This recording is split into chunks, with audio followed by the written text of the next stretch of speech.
नमस्कार दर्शक बंधु आपण मानक स्वागत करछि आपण मानकर फेवरेट चैनल अपडेट ओडिशा को। दर्शक बंधु आपण मानक पई नै आछि आज एक गुरुत्वपूर्ण खबर जोथरे आपण जानि पारि भत्ता को नै आछि एक बड़ अपडेट। भत्ता को नै नवीन पटनायक विस्फोरक बयान आछि जोथरे कि हमर केमिति पूर्व सरकार हमर जो एबे जो सरकार आछन से सरकार केमिति आपनकर निर्वाचन इस्ताहार रे गोटे कथा आ निर्वाचन जितिया पर आ गोटे कथा से कहिसेंती से विषय रे आज फुल अपडेट ए वीडियो रे आपन को देखैबी। से भत्ता 3035 कही से 35 टଙ୍କା तो देले किंतु कहा देले आ को लोक मान को देले से तो आपण समस्त जानी किंतु से कौन कमिटमेंट करथिले आ कौन देले से विषय रे आज आपन को ए विषय रे फुल अपडेट मु जणेबी। सेति पूर्व जदि आपण माने प्रथम करी हम चैनल रे वीडियो देखुतांती वीडियो को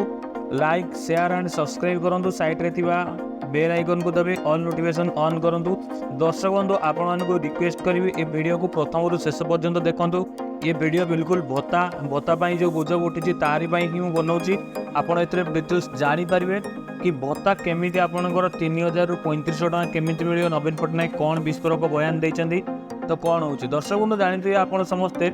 विरोधी दल नेता मैंने भलसे अपोज करेंगे जड़े नेता को तो ये मे भी आम जिते जहाँ कहले भी जड़े विरोधी दल नेता जेहेतु विस्फोरक बयान देते भत्ता को लेकिन तो देखा गोटे आर्टिकल जो पब्लिश होती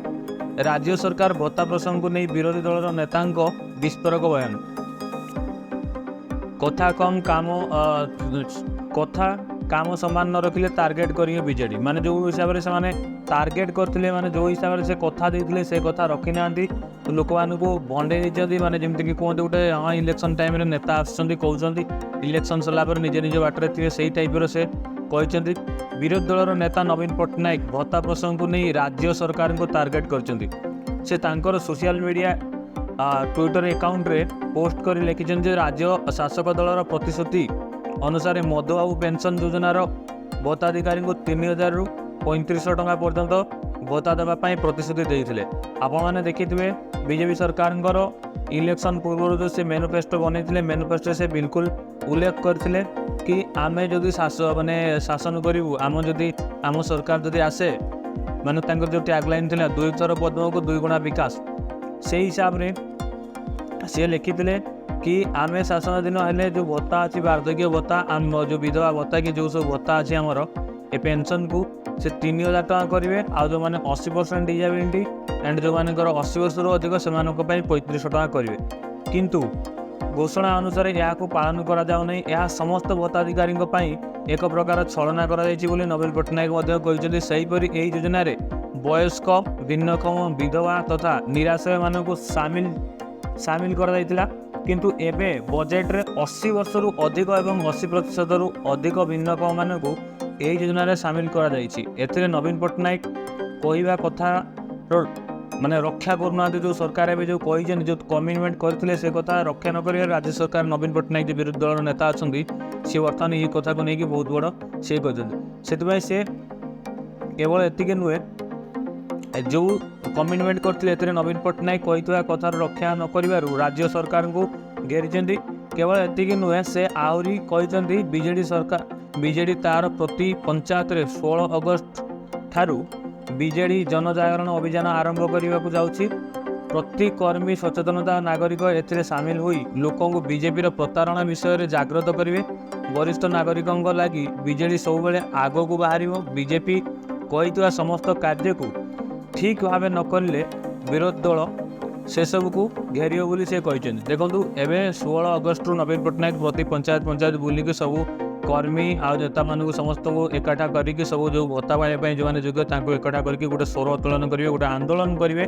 कि भत्ता जदि आप कमिटमेंट कर माने भत्ता देवाक पड़ो आदि यही आंदोलन हुए दर्शक बंधु डेफिनेटली आपणकर भत्तार येटा हे भी मत लगुच ये भत्ता आपन को मिलवाई भी जीव आ भत्ता भी आपन को मिल जो आपंकर 3000 जमी कमिटमेंट होता है मुझे चाहूँगी एमती किसी हो जो थे से लोक मानक गोटे देखे कि माने जिनस कहते कि जिन आम करूँ से ये करदे बोली कहते कि करना कि से जिनसा 100% हाँपाई जाऊँगी फाइनाली आपंकर जो भत्ता 3000 रु 3500 आपन को मिलवाई जाऊँगी आप भावी नियंतु कंपाइन जब ये जनजागरण रही सी आप डेफिनेटली पाइपर। आउ गोटे दर्शक बंधु मुझे आपको देखी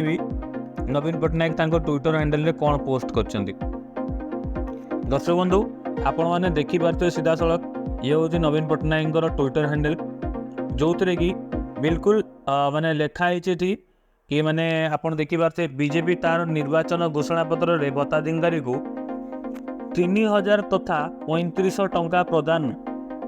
पाई प्रतिश्रुति देइथिला। एथिरे वयस्क भिन्नक्षम विधवा तथा निराश्रय सामिल थिले। हेले बजेट रे कुआ जाइछि जे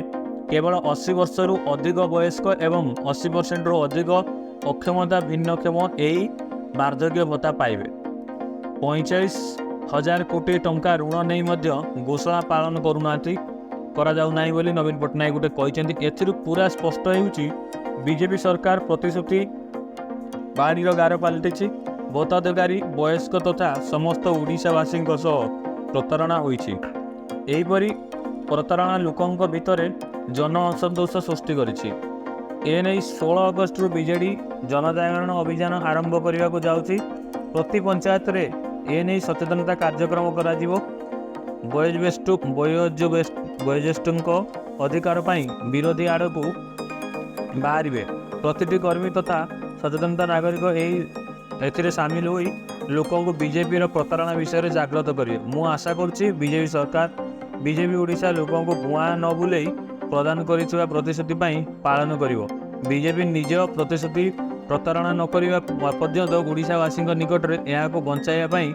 बीजेडी सर्वदा निजर अभियान जारी रख। ये था नवीन पट्टनायक सार गोटे बड़ ट्वीट जो सी कहते से सपोर्ट करी गोटे लोक बहुत बड़ प्रोब्लेम माने ये कर छलना कर बीजेपी सरकार जो थे कि लोक बहुत प्रोब्लेम गोटे मैंने एड़ा देखिए बेड़ा खाइला भाया जिनस गोटे कि जमीक आपन को गोटे जिनस मैंने छोट छुआ को जमी चॉकलेट दे भंडे दिखती ये गोटे कथा कहीकि तो से